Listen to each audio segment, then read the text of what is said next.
All right, Anna, are you able to interact with us and talk to us, or can you only type?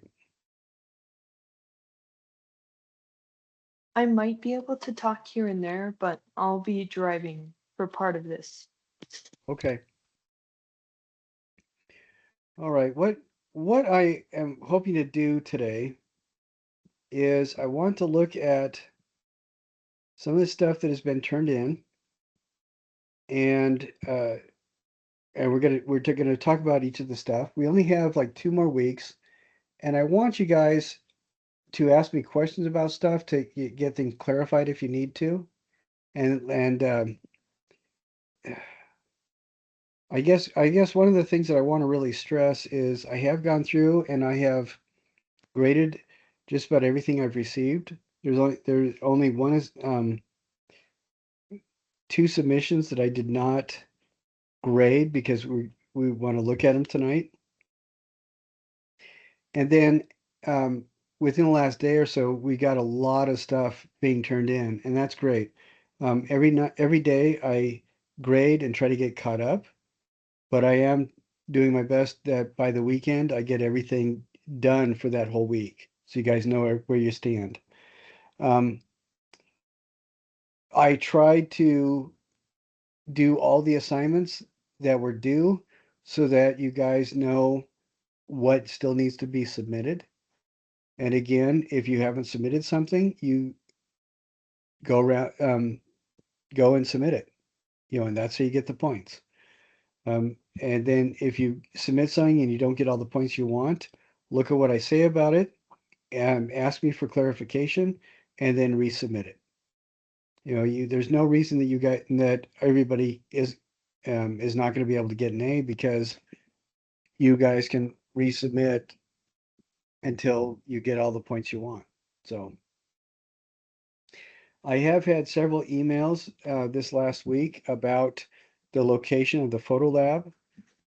The photo lab is in the same room that you guys all picked up your kits from, and that is the sculpture room, or it's called the sculpture lab. It's room 519 over in the Guts of Trades building. And that it should be open and available to you from 7 in the morning until 11 at night, Monday through Saturday. Sometimes they have overzealous people that lock things early or underzealous people who unlock things late. If either of those is the case, you can always get to level 5 by coming in um, off of that east parking lot, getting in through those double doors or through the Norda Center. And then you go to um, I don't know if you guys know where the uh, vending machines are, right by those main doors, just off of that parking parking lot. It's on the 6th floor. The vending machines are right before you get into the carpeted area that has the main stairs going all the way down to the Hall of Flags. So there's like chocolate milk and then really healthy um, fried chips and stuff like that. But I mention that because when you find that, you just take that stairway down, and that gets you into onto the 5th floor, right by where room 519 is. Um, the sometimes the doors on that 5th floor are going to be locked just because people don't always pay attention to them. So if you can go up from the Hall of Flags and find your way over that way. You just stay inside, go all the way up to if you start off at the Hall of Flags or where the auto shop is or the police, wherever that is, go all the way up all those flights of stairs to the very top. That takes you to the 6th floor. And then when you get to the top of that, you follow the wall to your right all the way over until you see those vending machines. And right before the vending machines is a stairwell. You go down the stairwell, don't go outside at all, but go down that stairwell, and then go back into the building, and that gets you into that 5th floor right by the sculpture rooms. So Again, it's the room that you guys picked the kid up from. When the photo lab, though, if you go in those double doors that are labeled Sculpture Lab, room 519, on the right-hand side is a wall, and I believe there's cabinets, lower cabinets, and a countertop. But on that right side is a wall. Go all the way to the end of that wall, and there is a closet door. It looks just like a closet door because that's exactly what it is. Jason took a storage closet and revamped it for our photo lab, and that door should never be locked. So you should always have access to it. Now, the only exceptions are if the only exception to access to it is if there is a professor teaching, you cannot use that photo lab without asking permission. And if the professor teaching says, no, you'll be a distraction, you go out and wait in the hall or come back when their class is over. You don't have the right to disrupt their class. And it doesn't matter if you think you're going to be quiet, the professor has the only word. So if they tell you, no, I need you to wait, you smile and say, thank you, and you go outside and you wait until their class is done. You know, that's, and that may sound a little bit rude of me to say they are the only ones that have the voice, but I want you guys to be treated with respect when you are in a class. And the only way to ensure that that happens is if you treat all the other classes with the respect that you expect to receive, with the respect you expect to receive. So again, it should be open 7 in the morning until 11 at night, as long as that building's open. It is a convoluted way to get to it, but you can get to it. And if it is not, if the class is in session, you need to ask the professor for permission. If they say no, you've got to live with that. And just, stick around until they're done, outside in the hallway, or come back when they're done. But do you guys understand that, Anna and Kelsey? Yes, that makes complete sense. All right, excellent, great. So you find the photo lab, go to the two double doors of 519, labeled Sculpture Lab, turn right, follow that wall down to the end where the closet door is, open that up, and it's like a 30-foot long narrow room where that the photo lab is in. So, all right. Now what I'm hoping to do is we did get some peer and self-critiques turned in, and we got an artist PowerPoint turned in. So I want to watch the artist PowerPoint that was turned in, and we'll talk about that. And then I want to watch the peer and self-critiques.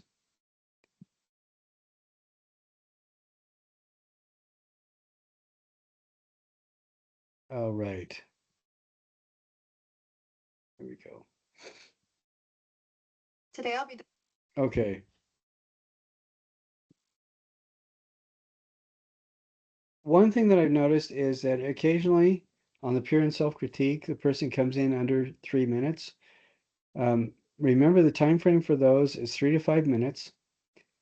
And what I would do is before you record it, read through the script and time yourself. Read through what you want to talk about and time yourself. If you don't write it out beforehand, set a timer on your phone so you can see that while you're recording your voice on your computer. Or, set up some sort of clock so you can see your time. And one thing that really helps is you have 4 things to go through: description, analysis, interpretation, and evaluation. If you don't have a script and you're just going to be talking, then pay attention and spend at least 45 seconds on each of those.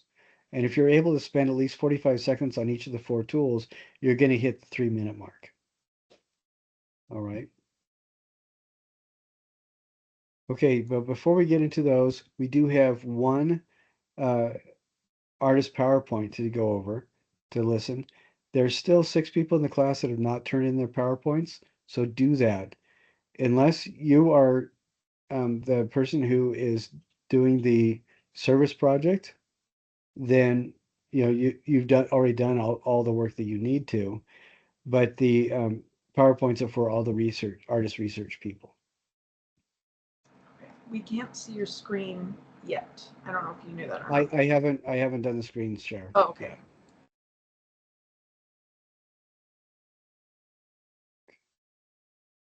All right, here we go. All right, now you should see it. See it. Yeah, I can see it now. Thank you. Today I'll be discussing conceptual artist Barbara Kruger. I've always loved Barbara Kruger's style, and researching her for this presentation really opened up my eyes to how deep her work goes. She uses a very graphic, ahead of its time approach that many of us recognize from modern blogging platforms like Tumblr. But beyond the cool aesthetic and red and white block text, Kruger is actually subverting the world of advertising.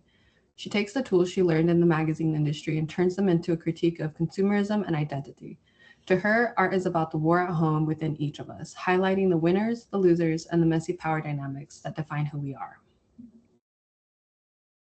To understand where Kruger's power comes from, I looked at the 1999 MIT exhibition catalog edited by Anne Goldstein. This book is essentially the Bible for her career because it documents a side of her many people don't know. Most people assume she went straight to a studio, but her start was actually at a Mademoiselle magazine. She wasn't just a designer, she was a master of the visual language of advertising. She learned exactly how to grab a reader's attention in the split second it takes to turn a page. Interestingly, she had a fiber art phase in the 70s, making woven wall hangings. She eventually found those pretty objects too limited for the social issues she wanted to tackle.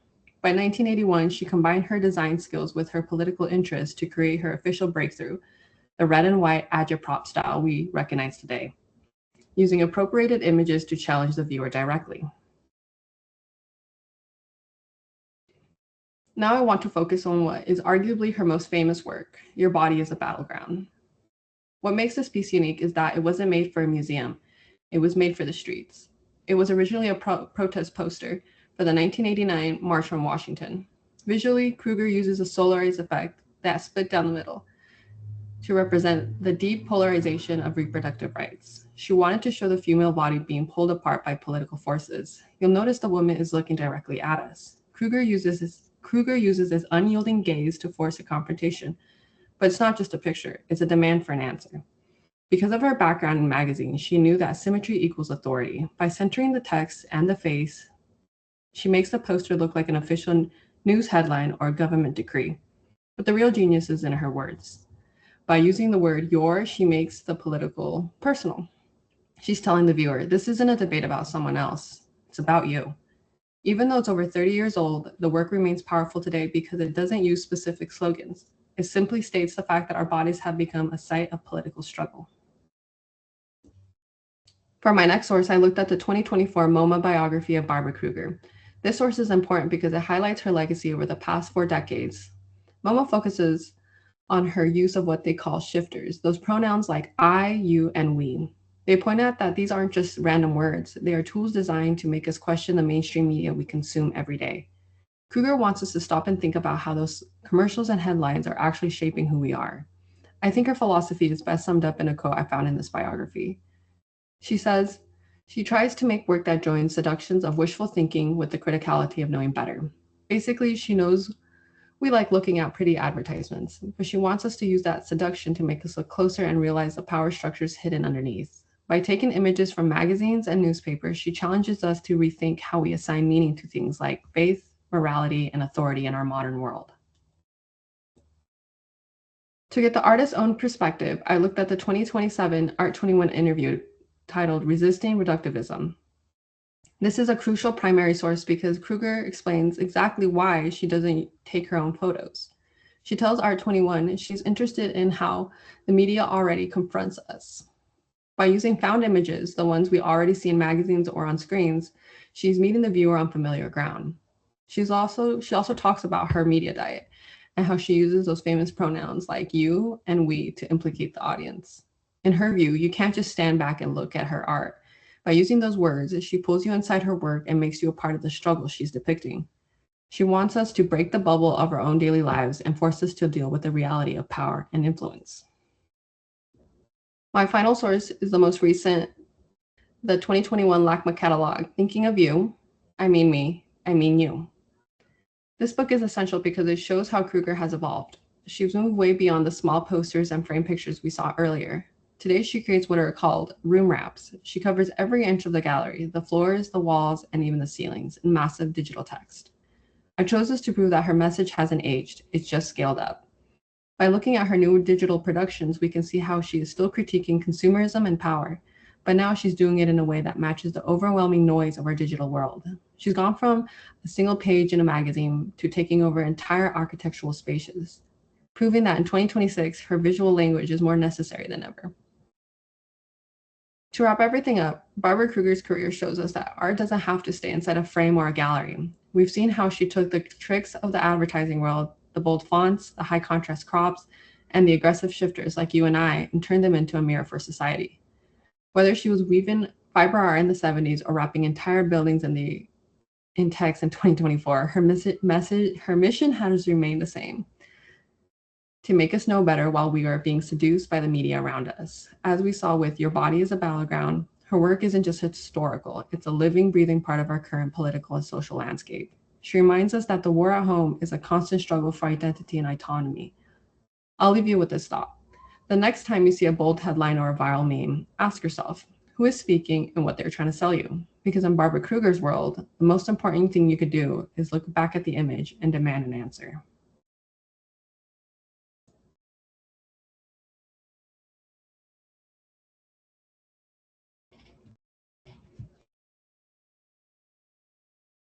All right. There's a couple things that I want to talk about this one. And overall, I think that this is really, really well done. I mean, this person has gone through, I like the organization of this, where they went through specific catalogs and exhibitions, and they had these in kind of in where it wasn't chronological order, but they were talking about the different kinds of things that Barbara Kruger was doing. I really like that. Another thing you notice that their time was exactly within that 5 to 8 minutes for these PowerPoints. Remember, it's 3 to 5 minutes for the critiques, and it's 5 to 8 minutes for the PowerPoint, the artist PowerPoint. So I thought this person did a really wonderful job with all of those, talking about all the different kinds of things that was going on, why Barbara Kruger uses clip art essentially for the background photos and those kinds of things. The only real thing that needs to be changed is this source page. These all need to be alphabetical. And if it is online sources, they need to have the accessed on date at the end.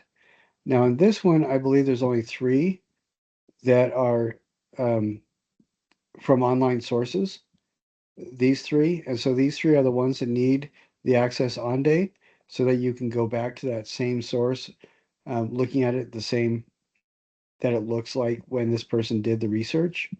These other 2 things are actually print resources, which do not need the access on date because they're not going to change as long as you have the same print run and publication. The only other thing that needs to be changed is these all need to be alphabetized. You don't do them in the order that you share them. You have to alphabetize them at the end when you list your sources. And in this case, they all share the same first word, the or the, and so you have to alphabetize by the beginning of the second word. So this would be number 1, this would be number 2, this would be number 3, 4, and 5.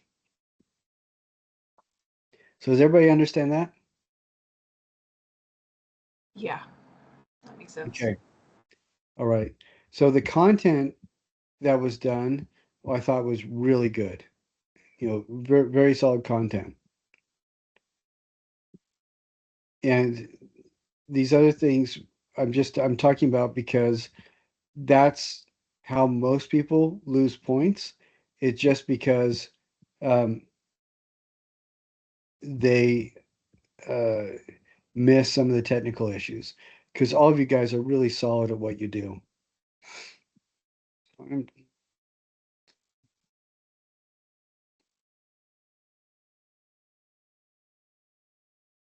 what I'm doing right now is looking at the playlist so we can look at.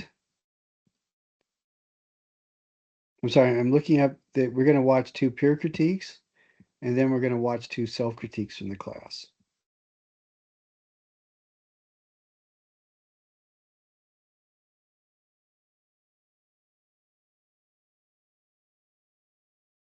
And I'm teeing those up right now, which is why you're not seeing anything.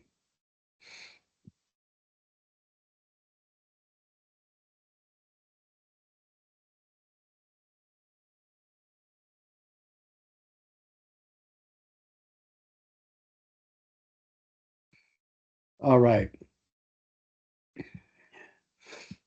So we're going to go ahead and hopefully you guys can see my screen right now. Notice that this is only at 1 minute 55. And then I'm going to show you another one. Another one that we're going to look at is at 3:19. Okay, both of these are good, but this first one that we're going to look at did lose some points because it was short. It was too short. Remember, the minimum is 3 minutes. It needs to be 3 to 5 minutes. So if this person wants to get those extra points, they'll just need to redo it with a new voiceover and record more of their observations.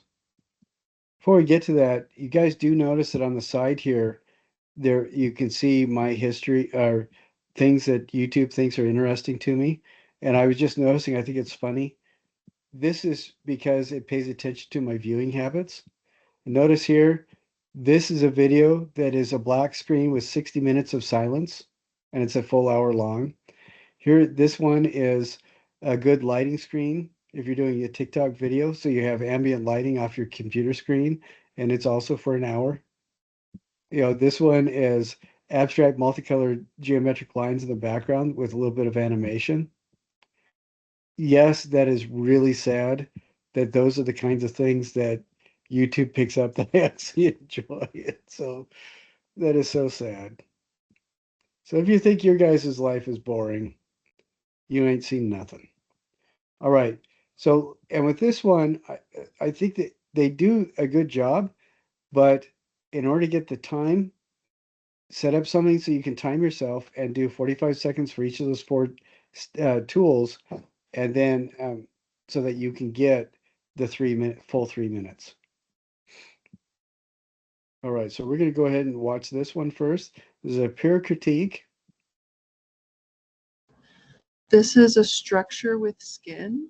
The structure is made out of what looks like small wooden toothpicks that have been cut and hot glued together. The skin looks like cut white paper. The first thing I notice is the part that is disconnected from the larger piece. My eyes immediately go to that piece that is disconnected and then follow up the winding path of modules that are connected together. My analysis is the artist utilizes a triangle shape and repeats that shape over and over again, creating a pattern. There is an emphasis being made on the module that is disconnected from the rest of the modules, as the others that are connected together show movement. The way these two separate pieces take up space forms unity and brings the piece together with a very pleasing look to it. My interpretation is there feels like so much emphasis on the piece that is disconnected that when I look at it as the viewer, not having any context to the artist's life, I interpret this as a symbolism of isolation. The one module, though the exact same as the others, is separate from the rest, while the others are connected.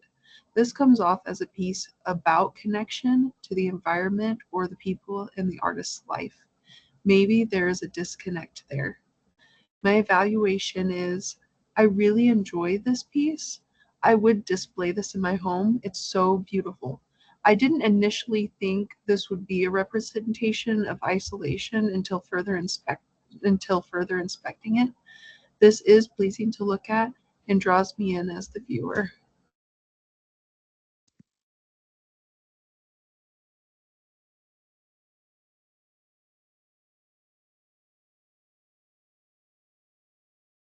Okay, I really like how this is done. It's very clear how it's laid out, and each of the four tools, we know exactly what's going on. So the critique is really solid. What I would recommend for this person, since we need another minute and 5 seconds to get the minimum amount of time, I would recommend something along the lines of talking more about perhaps the difference between these two photos, what is different about them. It looks like we're seeing two different 180 degrees uh, view change on each of these. I would probably talk more about the triangles and the fact that these are tetrahedron, um, and maybe describe how whether it's appropriate and what you think about um, it being done on a pedestal in front of an infinity screen instead of photographed on the infinity screen by itself. My suspicion on that might be if this is the photo lab, the infinity screen is not flat, and they kind of have to have it flat for these two things to sit. I thought the analysis was pretty good, but maybe a little bit more time could be given to what kind of um, materials are used to kind of glue this together and kind of guess about that, and even guess about how they got this to be balanced right here, even though this obviously should not be balanced. The top three tetrahedra. And I thought the interpretation and the evaluation were both really good too. So is this something now, Kelsey? This is yours, right? Yeah. Okay. Is this something that you might be interested in redoing so that it hits the 3-minute mark? Yeah, I'll go back and redo it. Thank you so much for the tips. But does that sound plausible? Does that sound like it's something that you could do? Yeah. Okay. All right. Excellent. Because these are designed to demonstrate your ability to be precise as you describe, as you walk through those 4 tools of artistic critique. And ages ago, I did not always have the time requirement in there. And I did have, I think the shortest one I got was 37 seconds, which just is not, it doesn't do anything. So, the That's 3 minutes, yeah. The person was talking really, really fast, like they were on a sugar high or something. But even then, it doesn't give you an opportunity to really describe anything meaningfully, so. Yeah, that makes sense. Oh, and here's something from my history, a blue screen. And that one's live. And that's awesome. By awesome, I mean tremendously sad. What would you use the blue screen for?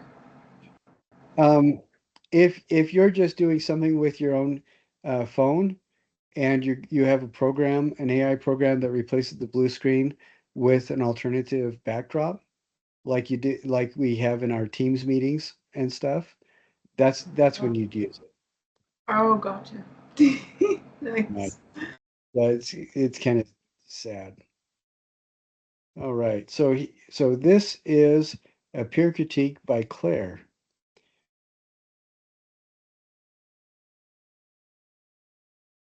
My name is Claire Anderson, and this is an artistic critique of someone else's work. This is a wire sculpture, and the artist is Kelsey Olson. The description. I see a bird, almost a snapshot of a bird about to take flight. The bird feels abstract in the representation of its forms. The lines vary from straight lines that I see in the wings to curved lines throughout the body. And I see a very rounded line in the head of the bird. It feels like it's about to take flight. It's going to be in motion, and it's almost, there's almost this dynamic movement feel to it, especially with these lines and the curves throughout the body. It appears to be made out of wire, black wire, and it appears to be a bird.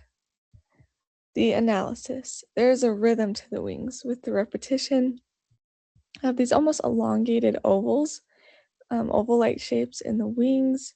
There's a symmetry in the balance from the feet of the bird that moves up through the body and out to these symmetrical wings. This creates a very balanced look and it feels very harmonious. It appears that this artist has curved the wings, has curved the wire to create movement, and also create movement into space. Interpretation. It appears that this artist is trying to show perhaps the movement or the moment just before the flight of a bird. It appears the artist isn't highlighting the bird so much, but the forms and the elegance of a bird that would maybe move into flight, and the forms that that bird would have. For me, it feels very relatable to capturing the movement, the emotion, and even the beauty of this bird. Rather than feeling just like a representation of a bird, it feels very celebratory of the forms and the shapes that you would see in a bird. Evaluation. My first impression upon seeing this piece was I felt very dynamic, had a lot of like almost potential energy. But now looking at it with these soft curves in the body, it feels almost soft. It feels very peaceful, but yet it still feels emotional and dynamic. I think this piece is successful in communicating the forms and movements of a bird while also showing the beauty and the feeling of almost suspense that a bird would have right about to take flight and right about to move into space.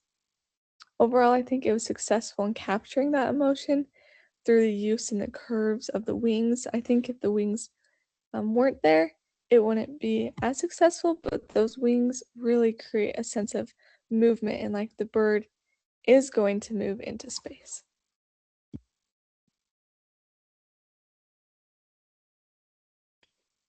I thought this was another really good one. And I like how this person, Claire, did a really good job um, going from step to step. You know, each of the tools, we know exactly what they are. And I liked how they kind of interpreted each of the things that they saw. I'm not doing the full interpretation step, but relating what they saw to the potential energy in the object itself. I thought that was really interesting too, and it kind of helped to tie everything together. I like how they brought out the different elements of it, and you know how that was different, and at the end, talking about how those elements fit together to contribute to the energy that they were feeling off the piece. So, what did you guys think about that critique?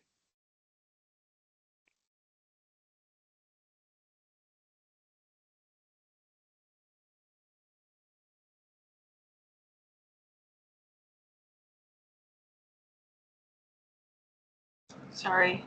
I thought she did a really good job.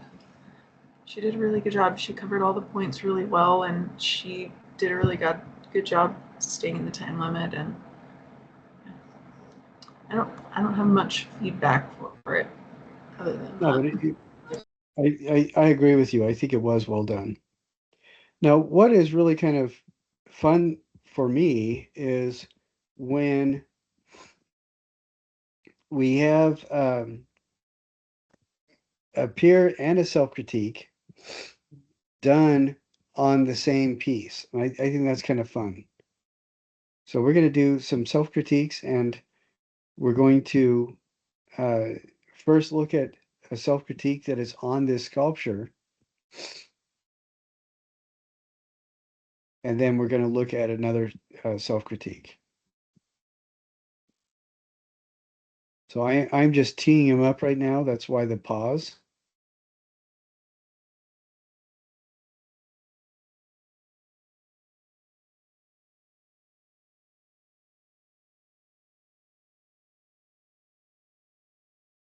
Okay.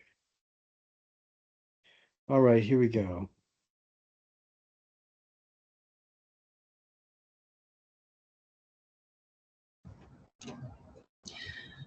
This is a wire sculpture made of thick black wire. It appears to be made of one single strand of wire that wasn't cut in any particular place to form a shape of a bird. It looks like a small bird with a short beak. The wings are spread out as if the bird is about to take flight or flap. It appears that the sculpture is able to hold itself up through the feet that were made. There is some detail in the tail behind the bird. The wire looks and appears to be organized except for the body part of the bird where the wire winds around in a chaotic fashion. My analysis is I see a very organic use of line and the way the wire was bent to form the shape of the bird. I see a lot of movement with the way the wire swoops and curves and twists to form the bird. The way the wings are spread open instead of folded into the bird's body shows a good use of space around it, giving balance to the piece. My interpretation is I have become really fascinated by birds recently. I have found a lot of symbolism among different cultures revolving around birds. Because I can't tell what kind of bird it is, it's hard to know what the symbolism could be. With the wings open in the way it is, I wonder if the bird is feeling scared or trying to intimidate a predator. Maybe it's about to take flight or stretch its wings. The artist could be trying to show vulnerability in this piece when most would just see a bird. My evaluation is I didn't realize before future inspection that only the wire on the body moved around in a chaotic pattern, whereas the rest of the bird had some simplistic detail to it. I also didn't consider the meaning behind the bird much until reflecting on what the artist's worldview could be, or thoughts about some meaning behind maybe the stance or birds in general.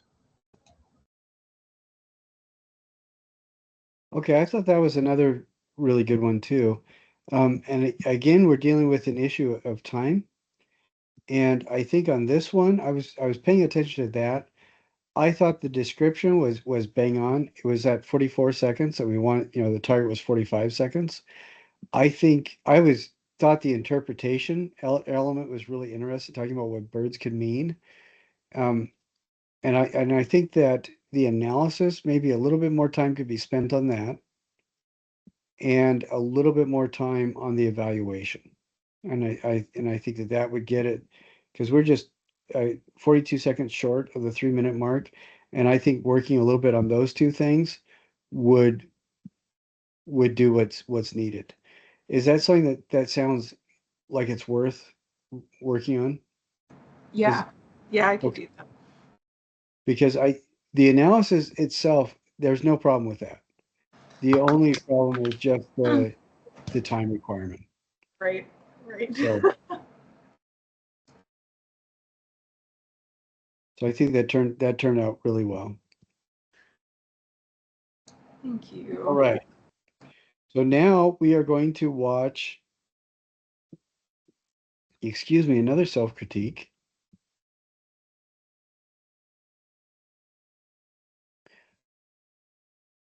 Let's see. All right. I am a little bit out of it today. Um, we were sick last night and I was running everywhere. I had to get something from um the the drugstore, the pharmacy, and I got there right as the manager was locking up. She saw me walk quickly up. I smiled really big so that she didn't get out her baseball bat. Explained the situation. She ran me through the store so I could grab what I needed to. Got home, got everything taken care of. But it's just been a rough night. So if I'm a little bit out of it, you guys know why. So we may end pretty soon. I hope not. I hope we don't have to. Okay, here we are with this is another self-critique, and we'll listen to this and then talk about it. My name is Claire Anderson, and this is my personal critique of the sculpture-based photography. This is the close-up picture. To start with the description, first looking at this piece, I see a small home. It appears to have an old metal roof that appears very worn and it looks like the artist might have been using cardstock and paint to mimic that look. There's also a central door with 2 windows on both sides. These elements feel very rustic in nature. There appears to be curtains in the windows. The facade is like the other elements. It feels very worn and rustic looking. There's greenery growing up and around the house, especially around the eaves and at the ground. The shapes are very rectilinear. The lines of the roof are vertical, and those vertical lines lead your eye to the door, and the vertical and horizontal lines of the door. The colors appear to be very natural with hints of green and red in the greenery as well as the door. There's some blue in the roof at the top left as well as the bottom right of the roof. Analysis. It appears that the artist has used perhaps multiple colors and saturations of colors to create and varying brush strokes to create this irregular look to the roof and the facade. The lines and the symmetry appear to add balance to the piece, and the overall mood feels very rustic and very charming. This kind of central position of the door with the 2 windows feels very symmetrical, while the greenery adds a little bit of asymmetry and rhythm to the overall house. Interpretation. This work appears to pull from old architectural styles that are very rustic. Perhaps this artist is trying to create a juxtaposition between the old rustic charm of the facade to the delicate plants and curtains. Maybe the artist is trying to show the beauty of nature in comparison with that its toll on man-made objects and man-made architecture. And evaluation. I think the artist was successful in conveying the feel of old charm and beauty. It does feel inviting with the curtains and this kind of red color. And perhaps maybe having a curtain open, showing into the house could add to the overall warmth and invitation in the house. But overall, the piece has a peaceful emotion. It feels very quaint, and it feels very charming in nature, showing that kind of emotion and an intention of the artist.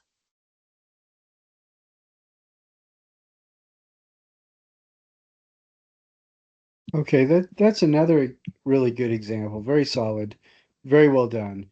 I like what I'm seeing from you guys as a whole is you are consistently looking at a lot of the detail, and you guys are using your language skills to be very precise about what you're talking about. And that's really an important skill to have, and it's fun to see you guys do everybody demonstrating that. I have taught classes before where people just were not interested in using their vocabulary for precision. That can be aggravating. You know, if you are being asked to critique something by somebody else that genuinely wants your help, you need to be precise and you need to be articulate. So when I hear that from everybody, it is really good to hear. Because I think on one hand, it demonstrates that you know what you're looking at. But on the other hand, it demonstrates quite a bit of respect for whoever's work it is that you're looking at. And I think that's important. Um, when you've spent 20 hours of your life putting something together and a family member says, "Oh, that's pretty." I mean, if you're anything like me, you want to get out the a 2x4 and whack them with it. You know, I just spent a significant portion of my life making this, and then I care enough about you and I respect you enough that I want to share it with you. And all you can tell me is a vapid word that means absolutely nothing. You know, and if I'm asking for help, I respect you enough and I respect your perspective and your abilities enough that I think you can actually help me finish this piece that's become important to me. and all you can tell me is it's pretty, you know, and that's why it's a big deal to be precise, and that's why it's difficult for me to really express how happy I am that you guys are doing that consistently, and that's even talking about the different artists in the um, PowerPoint presentations people are doing. I may not agree with what you think the artist is saying, but that's completely unimportant because you're able to back up what you have to say about it, and you're being precise, and you are demonstrating a certain amount of respect for the person, whether or not you come away liking the person's art or even thinking that the person is a worthwhile human being. You are demonstrating a certain amount of respect and admiration for the work that they're able to do. And I think that is, it demonstrates a level of professionalism that and uh, applied intelligence that I don't think that you guys get enough credit for. What's one thing that's interesting to me is I was in a workshop a little while ago where they said they were showing the difference between student perceptions and potential employer perceptions. Like students, 95% of students said critical thinking is vital to employment, and just a little bit fewer, like 92%, said that they were convinced that they had critical thinking skills. And then you look at the employer side, and 99% of employers said critical thinking was vital to their employees and continued employment, but they said only about 54% of students applying actually demonstrated critical thinking skills. We I think there's a couple things going on. One is you're way too self-deprecating when you do interviews, and that's something that everybody should get over. There's no reason to say, yeah, I'm the best. We don't want to do the Muhammad Ali thing. He did that specifically because he knew how to get in people's heads. But what we want to do is you can be humble and you can be honest and you can avoid self-deprecation. When you say something like, I have been doing this for 8 years already. I've completed, 418 projects, and my customers consistently tell me that they like what I do. And I haven't had to advertise because almost all of the people that I work with are repeat customers. Saying something like that, I'm not bragging, um, but the employer realizes that you are being honest and you are really good. So I wonder how much of that critical thinking perception is off in that direction. I think it's more that we in this class talk about critical thinking, but most people, I think most of your contemporaries as students at any university, you want to use they will use that word as a buzzword because they know it's a searchable term, but they don't, like you guys do, they don't understand what it actually means. We talk about intentional thinking, we talk about um, that aspect of critique, which is an intentional observation. But I'd be willing to bet that most of your contemporaries that are not taking classes like this really don't understand what critique and critical thinking mean. Because what I've heard over and over again is that it is a buzzword on par with accountability, which accountability, that when that word is used in a professional setting anymore, it means we're trying to find somebody to blame. We're not prioritizing taking care of the problem and solving the issue. We're prioritizing finger pointing. And I think when people are talking about critical thinking, they're doing the same kind of thing.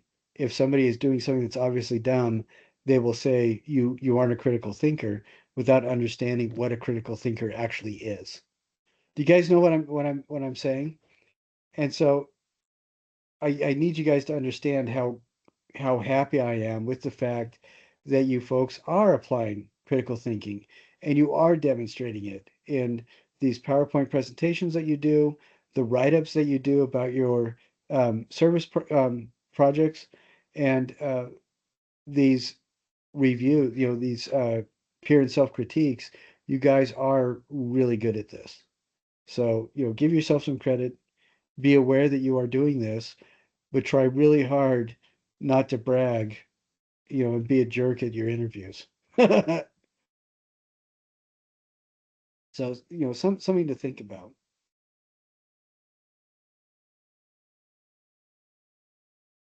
Now, I do want to.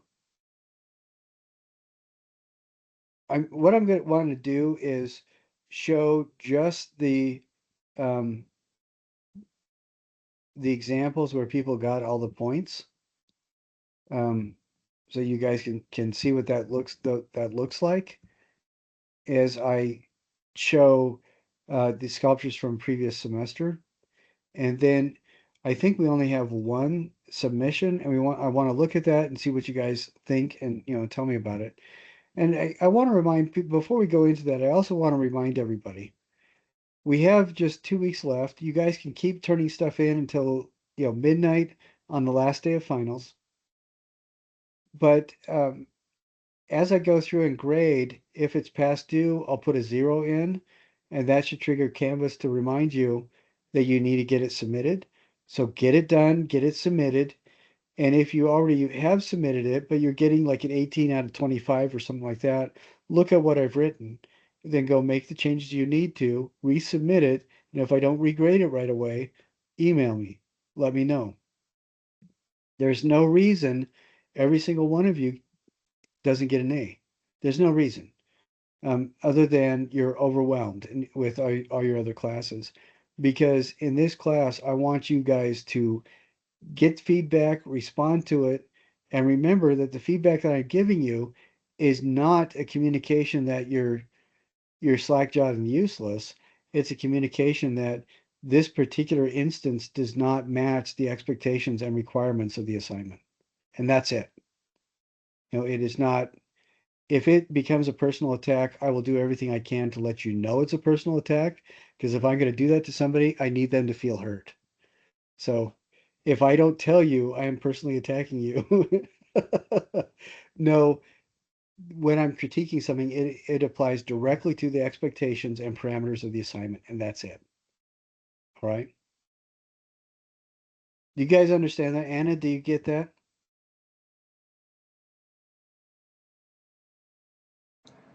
Yeah, that makes sense. Oh, there she Okay. is. All right. Excellent. Good, good. Very nice. Okay, I'm going to share my screen and we're going to go back and forth a little bit just so I can get to and adjust the next images. But we're going to look at each of these and about them. Now, this one I like, and I think I respond to it because it really does a good job of demonstrating careful craftsmanship. This person found a paint that they spray painted with and then made it, it's very highly reflective. I like the fact that they reused wire from a previous assignment, and they didn't just reuse it, they also painted it. But you can see that they have this kind of blue and ambery orange color scheme going on that I think is really interesting. It's just a little bit off kilter from a straight up um, complementary color scheme. And they're not blending the paint and anything, but it is what's really fascinating to me is doing things like this where the texture is being built up with carefully painted pieces that also respond to and accentuate the primary base coat. So they're doing some really kind of fun and subtle things on this that I find myself responding to. And there are simple textures, but we've got at least three different textures. We've got this shiny smooth, we've got this crumpled up paper, and we've got the wire kind of thing going on. And I like this. They're not the shape itself feels very organic it feels very biomorphic, and I think it worked out really well. And they took a nice photo of it. One word that is coming back to me more and more is when the photography is respectful. I think it demonstrates respect for your own work. So that's something to be mindful of too.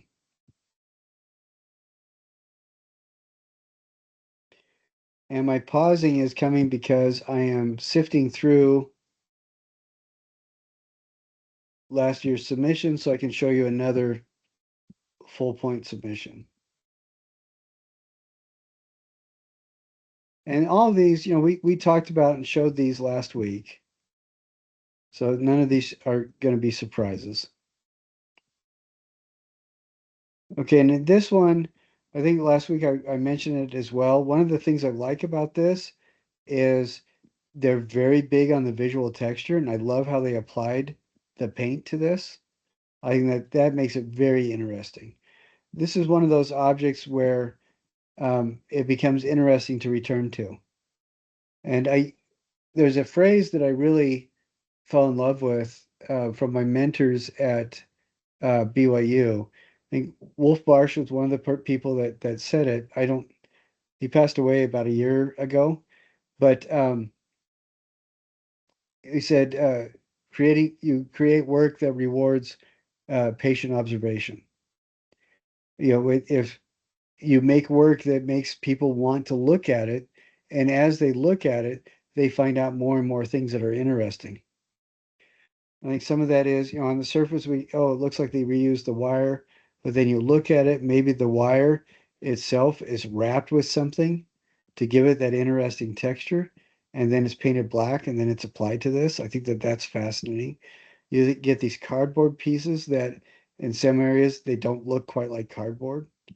You get this kind of weird stuff on the bottom that kind of the color mimics some of the paint applied in other areas, but it's not quite the same. There's obvious texture. This person used several different textures, visual texture plus physical textures, and just made it so that the object itself is kind of rewarding just to experience. Are you guys seeing the same kinds of things that I'm seeing? Yeah, the ones that you're showing really are fascinating to look at, and they're inspiring. They're really good. Well, and again, I just want to show the A work right now, because last week I showed the less than positive stuff as well, and this week I want to just show the ones that really succeeded.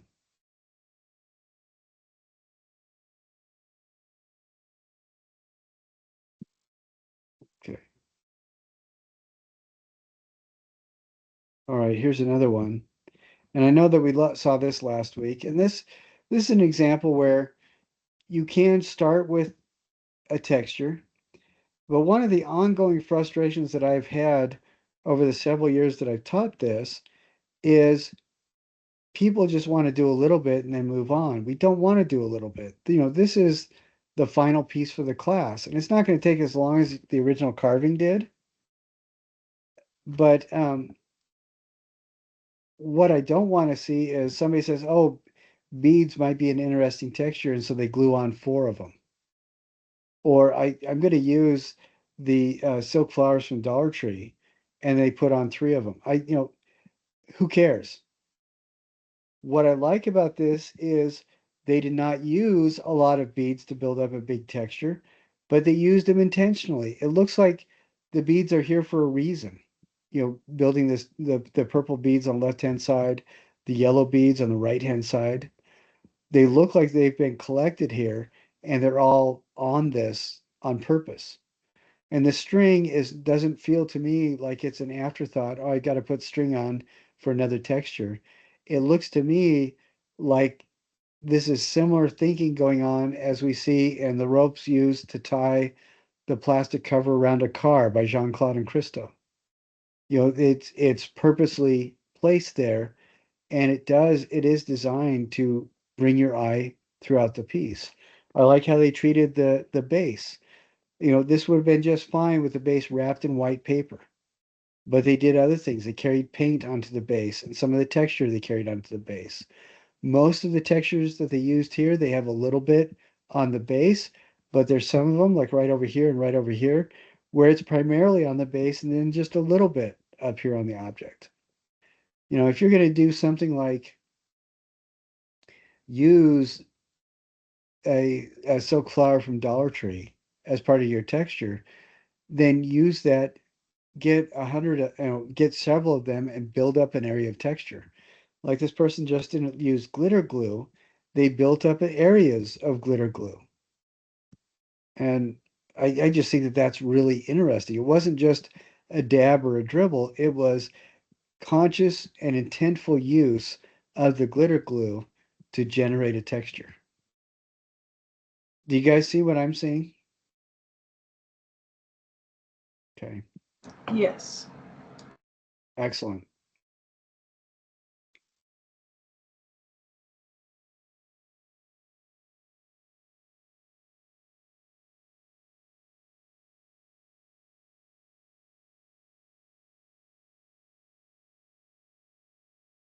And this next one makes me really uncomfortable, but it's does a great job with the assignment.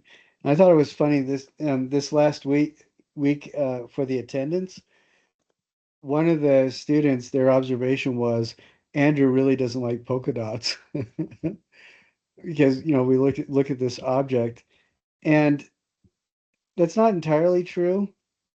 Polka dots, I think, are kind of disturbing. Yeah, I agree with Yayoi Kusama. She said that polka dots fundamentally imply body distortion because they look like holes in a body.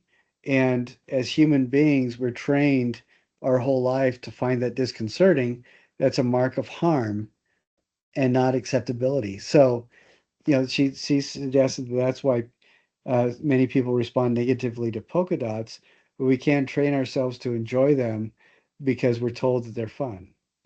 In this case, these polka dots represent holes that are actually carved in, and they always think of animals like there's a particular frog that implants its back with the eggs of its young, and when the eggs mature and hatch, they chew their way through the skin of the back of the frog, and that kind of stuff just freaks me out.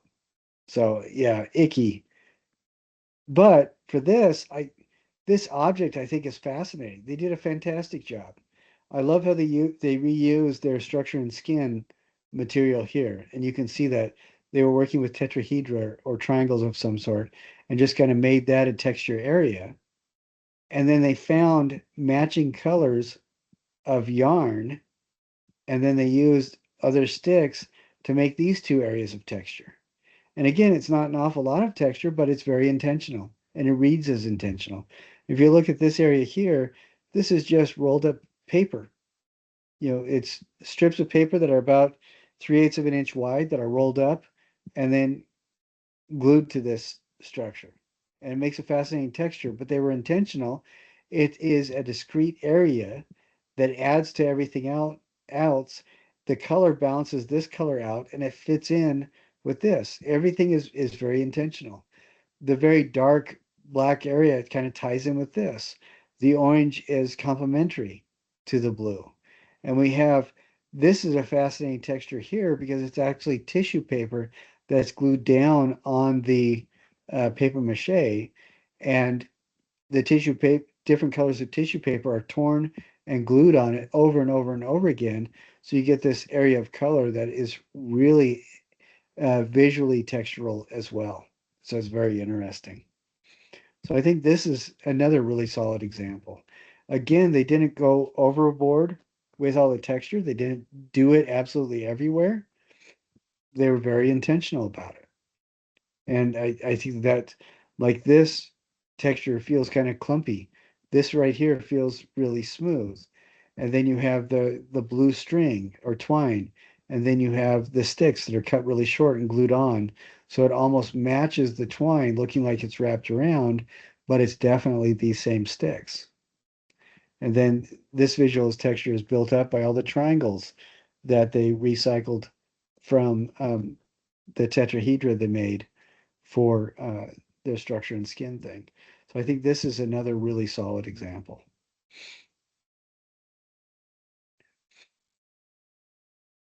What do you guys think? Yeah, I really like this one. It's really fun. All the colors and different textures.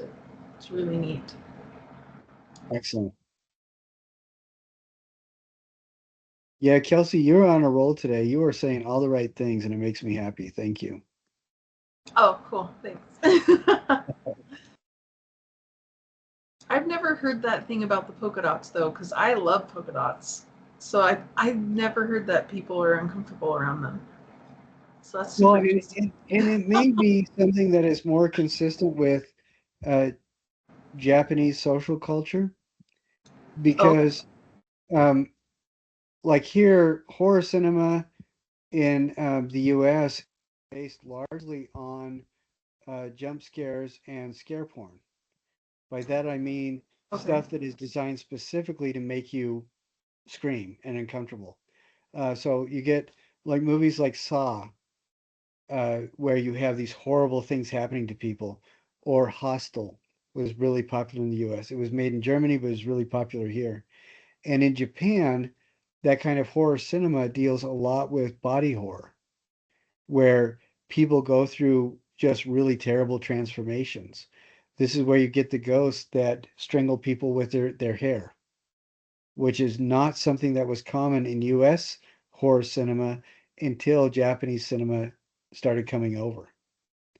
And Interesting. like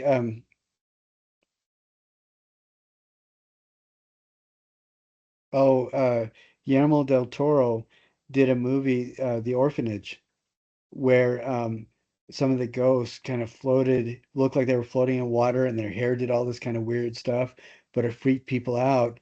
And that directly relates to stuff that was earlier done in Japanese horror cinema, where they're dealing with this kind of body horror stuff, where the true evil nature of somebody manifests because their body's distorted. And in that environment, Yagoi did a lot of polka dots. She didn't do a lot of color polka dots until a bit later. She would use black polka dots on gourd forms, pumpkin type forms. The gourd forms represented organic bodies like the human body, and the black polka dots, she used black specifically, she said, because it demonstrated holes, and that made her incredibly uncomfortable. And that is very much a part of that. The body horror in Japanese horror cinema.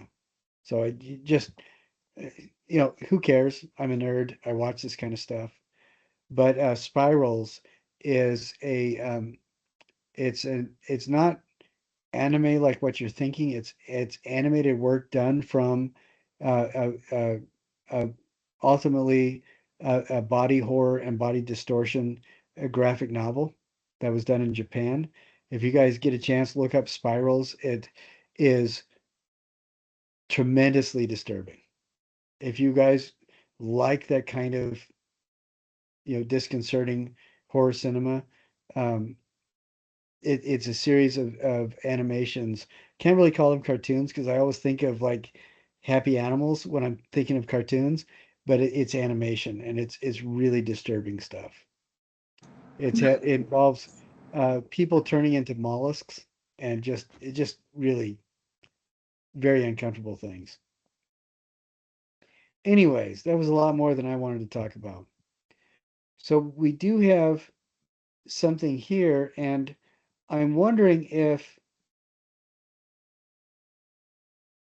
this is I'm trying to center this. This is from a discussion. So, and I wonder if I'm going to try to show us. This is the first thing that was um, submitted for this decorated texture and color object. This is the first one, and the photo itself is really big, and this object is tiny. I would I'm hoping that this person resubmits their work masking off the photo and putting in more light on it if they can, whitening up the background, because this is not when the original photo, this is just a minor thing in the field of white, and I want people to be able to see this. So I would Are you saying use a white background? um maybe that's not maybe that's not necessary, but do you see how I've cropped this right now? Yeah.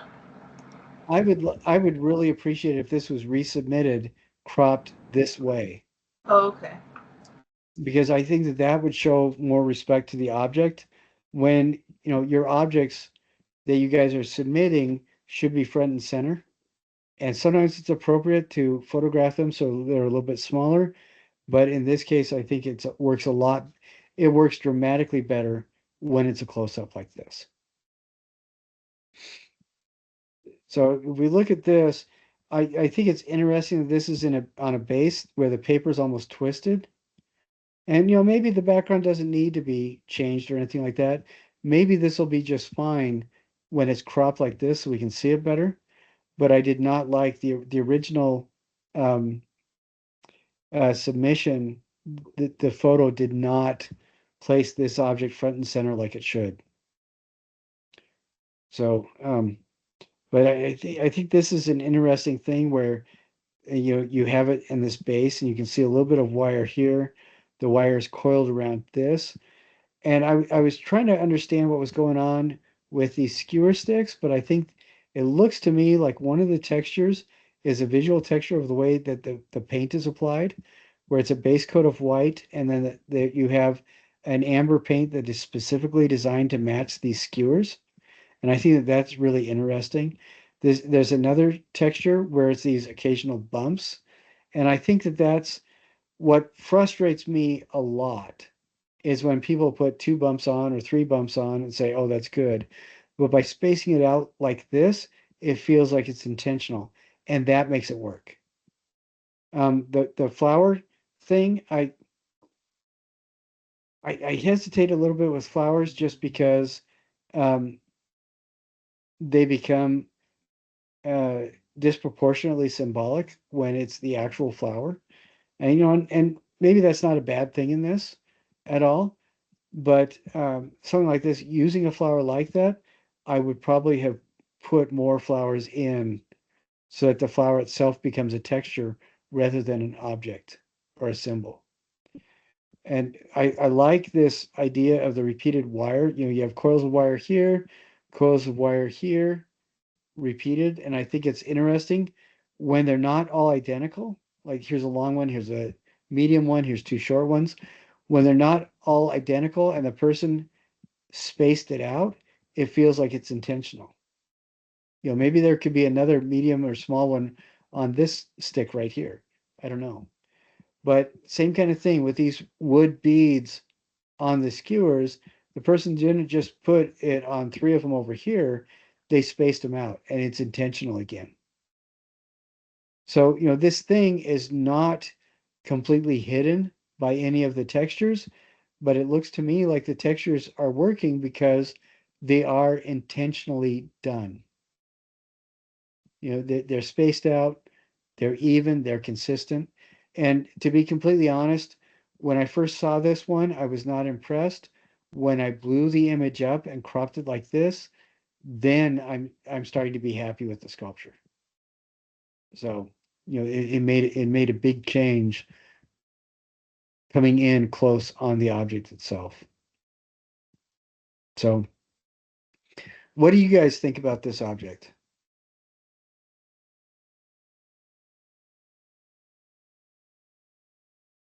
I think it looks awesome. I love that it looks like a sea urchin, or and I love that some of the spikes have things put on them, like they're piercing the beads or just going through the springs, I think.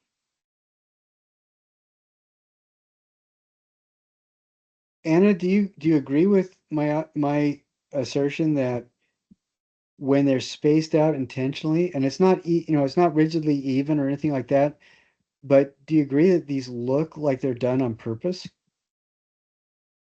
Yes. And I don't think they're um like there's not three of them randomly, which could also be intentional, but no, this looks intentional. do you agree with what I was saying about how the texture doesn't have to be everywhere as long as it feels like it's on purpose? Yes. Okay, good. I'm so glad. Because that's something that for some people is a difficult thing to understand. But all of you guys, you use that concept in everything that you do with your design work, with your digital work, with your painting, but sometimes it misses a little bit as you transfer it to 3D dimensional stuff. And I'm very grateful that you understand what I was trying to communicate. Catching what I'm shoveling is what my brother would say. So excellent. How about you, Kelsey? What do you think about this? Yeah, I think it's good. I think Anna did a good job critiquing it.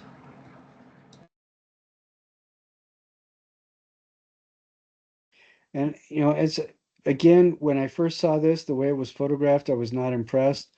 But coming in, cropping it in like this, where it's tight, it's front and center, it feels like it's respectfully portrayed. And that when something like that is done through our photographs of our work, I think it requires our viewers to also sit up a little bit and treat it with respect. So I think that's an important thing. You guys do your photographs of all your artwork. I when you treat your own work with respect, other people will respect it.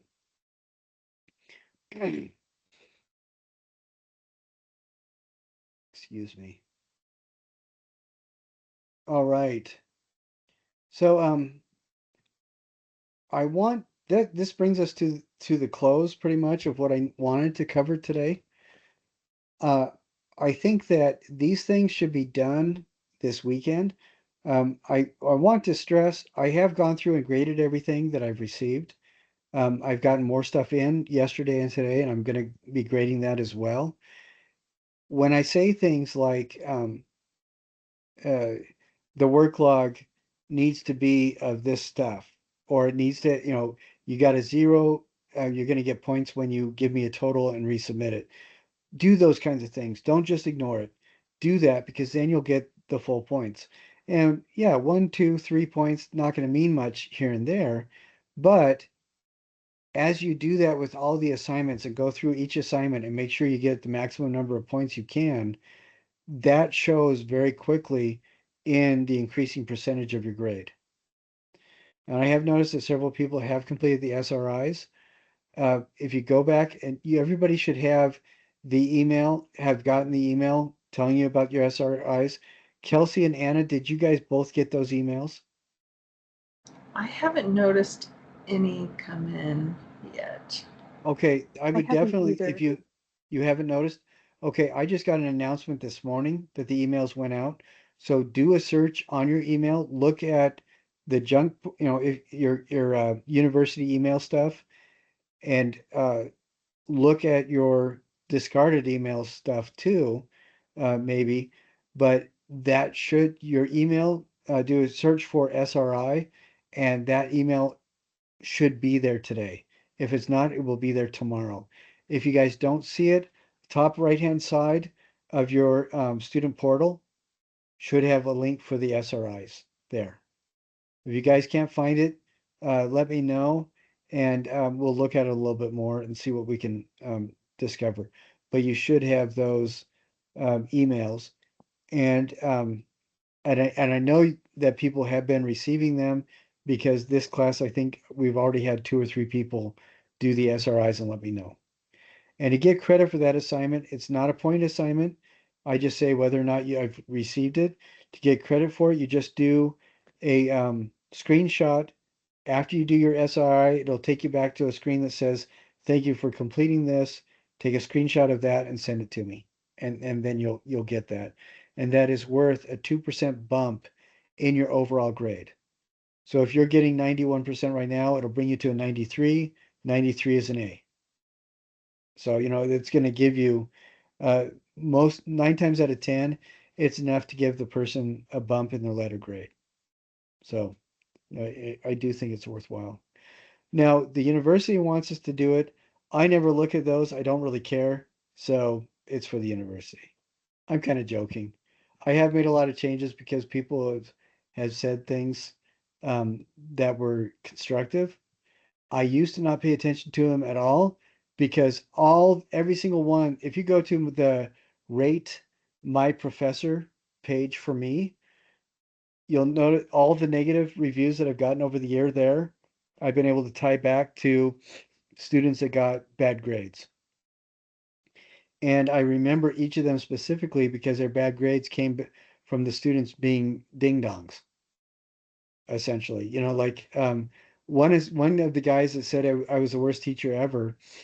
The assignment, part of the assignment was like 65% of the grade you got was tracking yourself to make sure you spent 8 hours on this drawing. You had to find ways to increase your time on the drawing. And he bragged to me and the rest of the class that he was able to do it in 45 minutes. Said, well, since that's 65% of the grade, you don't really get it. But he said, but I did the drawing. Well, no, you didn't. The drawing is not the end thing. The drawing is representative of the time. And so he got really upset. I don't really pay attention. I didn't used to pay attention to him. What I appreciate with you guys now in the last couple of years, UVU students are a lot better at giving me feedback that's actually practical that I can use. You guys aren't whiners, and I can't tell you how much I appreciate having 9 kids. I really appreciate the fact when you guys are not whining to me. So thank you. Anyways, any questions, Kelsey or Anna, before we wind up? No, Okay. Yes. we're prepared Is it? next few days. I remember Anna, you saying that the final sculpture could be extended to the 24th or something, the deadline? no, the deadline is going to be the last day of finals, which I believe is Oh, like 20. Yeah, it's the last day of finals. Canvas is open and available to you through midnight on the last day of finals. So I'm extending everything through that last possible moment. And that's going to be either the 26th or the 28th. I don't remember. Kelsey, do you know what date it is? Oh, I sorry. think it The might date be. for what? The last day of finals? Okay. Yeah, I think it's the 22nd. Mom, what did you need? 22nd? Right? No, I think no, it's the that's the last 29th. day of classes. Oh, Mommy, why did you need your phone? sorry. I thought, I thought the last day of finals was the 26th. I thought. I'm gonna Okay. I have to double I, check that. I But have it pulled up here on my computer. Let me just look real quick. Or maybe I don't have it.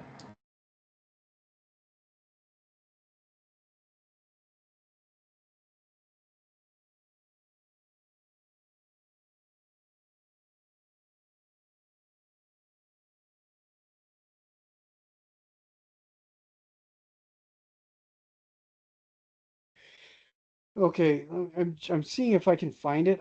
This is always frustrating because I can always find it when nobody cares. It's really hard to find it when. Okay, final exam. It looks like to me. Oh, It's it says the showing the page isn't working. 24th. It's Oh, showing the 24th on Canvas. huh? Okay, because Wait, what I'm for seeing is for final the exams sculpture? are through April 29th. Oh, where's that at? I clearly don't know where to look. It says it's finals are from Thursday, April 23rd to Wednesday, April 29th. is what I'm saying. Which means if that's the case, then you guys can turn stuff in through midnight on April 29th. So the last day of classes is the 21st. You have a study day on the 22nd, and then finals is 23rd to the 29th.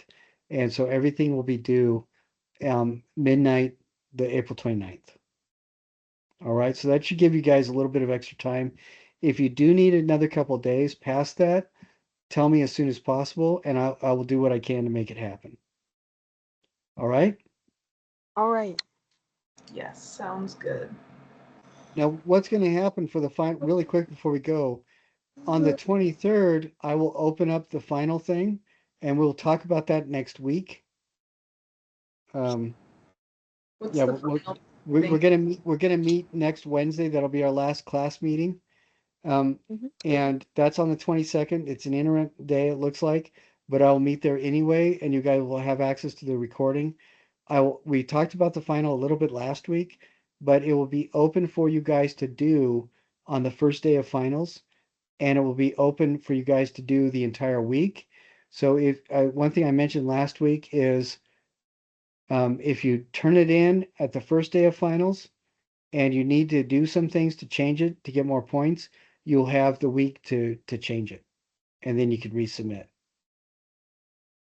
So something to think about. But I will do that, and everybody will have access to that recording on next Wednesday night as well. So, alrighty, and if anybody wants to, we can also do a review and everything during the week of finals as well, and have one more meeting then, so you guys, if anybody's interested in doing that, it wouldn't hurt my feelings at all. All right. Any last questions or observations from anybody? Nope. Thank you. All right. We'll see you guys later. You have a good Yeah. week and weekend. Hope you start feeling better. Thank you very much. So do I. All We'll see right. you guys. Bye. See ya. See you later.